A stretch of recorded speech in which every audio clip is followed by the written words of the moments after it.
Sir sometime learners don't know the exact words they need, तो वो क्या करते हैं, स्टॉप हो जाते हैं और वर्ड्स फाइंड करना स्टार्ट कर देते हैं, जिसकी वजह से उनकी जो कन्वर्सेशन है या स्पीच साउंड्स हैं वो अननेचुरल और ब्रोकन लगना स्टार्ट हो जाते हैं। तो मेरा क्वेश्चन आपसे ये है कि how to avoid pauses while speaking. बहुत अच्छा सवाल है आपका। असल में ज़्यादातर लोग यही सवाल हम लोगों से अक्सर करते हैं कि हमें अंग्रेजी कर बोलते बोलते हमें ऐसे ना भूलना शुरू हो जाती है, अच्छे लफ्ज़ नहीं मिल रहे होते, बेहतर बात नहीं हो पा रही होती, लंबे लंबे वक्फे हम लोग लेना शुरू कर देते हैं। और उसमें एक बात और ख़ास तौर पर लोग जब ये कहते हैं, वो कहते हैं कि हमारा जो स्टाइल है वो अननेचुरल हो जाता है, हमारे सेंटेंसेस ब्रोकन होते हैं, टूटे फूटे जुमले हम बोलना शुरू कर देते हैं। तो इस तरह के मसाइल का सबको सामना होता है, हर शख्स को किसी न किसी एतबार से इसका सामना होता है। तो पहले तो मैं इस बुनियादी नुक्ते को समझने की कोशिश करते हैं कि ऐसा हो क्यों रहा होता है।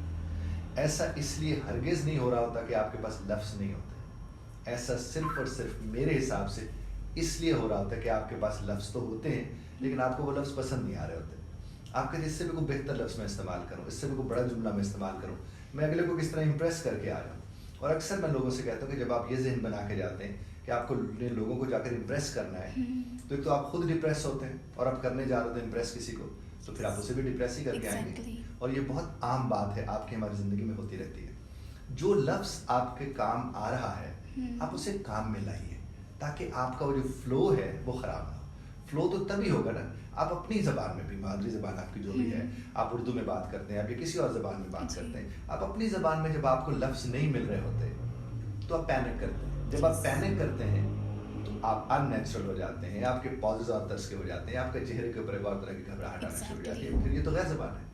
अब जब गैर ज़बान को आप तस्लीम कर लेंगे तो नताइज उसके क्या निकलेंगे, बड़ी आसानी के साथ आप अपनी ज़िंदगी बेहतर बना सकते हैं। जो आ रहा है गो विद द फ्लो। आप एक दफ़ा जाके तो देखिए। अब देखिए, मैं अक्सर एक मिसाल देता हूँ, शायद मेरी वीडियोज़ में भी आपको सुनने को मिले, कि आप एक मार्केट में चले गए और वहाँ पर आप गए हैं और आप अंग्रेज़ी में बात करना चाह रहे हैं और वहाँ पर तरबूज पड़ा हुआ है और आपको उसको अंग्रेज़ी नहीं आती, और आप इवन उर्दू में भी वहाँ गए और आपको उसकी अंग्रेज़ी आपको नहीं पता ये तरबूज है, आप वहाँ पर तो कह देंगे वो जो वो सामने पड़ा वो बड़ा सा ग्रीन सा है, वो जो अंदर से रेड होता है, इस तरह कहते हो तो आपको कोई तकलीफ नहीं हो रही। लेकिन जिस घड़ी आपको कहा जाए कि वाटरमेलन अगर आपको नहीं याद आ रहा तो आप कहेंगे देखे ना मेरी अंग्रेज़ी तो मारी गई ना। ऐसा नहीं होता साहब, कभी भी ऐसा नहीं होता कि हमें सारे लफ्ज़ सही वक्त पर याद आ जाए, किसी के साथ ऐसा नहीं होता है। इंसान वेरिएशन लेकर आते हैं। आप एक बात ज़हन में रखिए, जो लफ्ज़ आपको पता है हाँ यार उसको तो इस्तेमाल कीजिए। जो लफ्ज़ आपके इल्म में है आप उन्हें इस्तेमाल करना शुरू करेंगे तो आपको इस्तेमाल करना आएगा। जब आपको इस्तेमाल करना आएगा तो जो इतने अरसे से पड़े हुए अंदर वो भी इस्तेमाल में आएंगे, और जब वो इस्तेमाल में आना शुरू हो जाएंगे तो फिर आप नेचुरल हो जाएंगे, फिर आपको रुकना नहीं पड़ेगा। तो अच्छी बात ज़रूर करनी चाहिए, लेकिन अगर आपको लफ्ज़ वो नहीं मिल रहे जो बहुत ज़्यादा मुनासिब है, गैर मुनासिब लफ्ज़ तो बिल्कुल इस्तेमाल नहीं करने चाहिए, लेकिन जो मुनासिबत के करीब करीब लफ्ज़ हैं उनको तो कम से कम इस्तेमाल में लाइए। और जब आप उन्हें इस्तेमाल में लाएंगे आपको एतमाद मिलेगा। ये खौफ है जो आपको भुलवा देता है, गलत होने का खौफ। किरदार में गलत नहीं होना चाहिए, अफ़ाल में गलत नहीं होना चाहिए, अक़वाल में गलत नहीं होना चाहिए, लेकिन बात करते अगर आपसे गलती हो जाती है आप उसे दुरुस्त करने का इम्कान है, आप उसे दुरुस्त कर लीजिएगा। स्लिप ऑफ टंग भी तो यही होता है ना, आपने बात करते करते कोई ऐसे लफ्ज़ बोल दिया, आपने फ़ौरन माजरत कर ली और आपने अपने लफ्ज़ को दुरुस्त कर लिया। तो आप इस तर्ज पर अगर आप करेंगे तो मैं समझता हूँ कि आपको इसमें कोई दिक्कत नहीं होगी।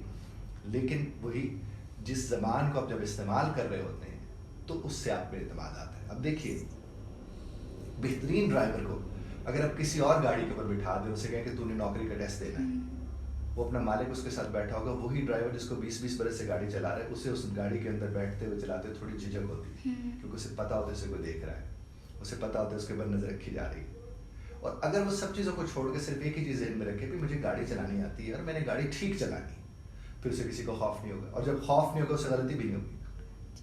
तो गलती से आप बच सकते हैं जब आप बिला झिझक, बिला खौफ, चूँकि आप गैर अखलाकी काम तो नहीं कर रहे, आप तो बात कर रहे हैं, तो आपके लिए यही एतमादी काफ़ी है कि आप बात कर रहे हैं।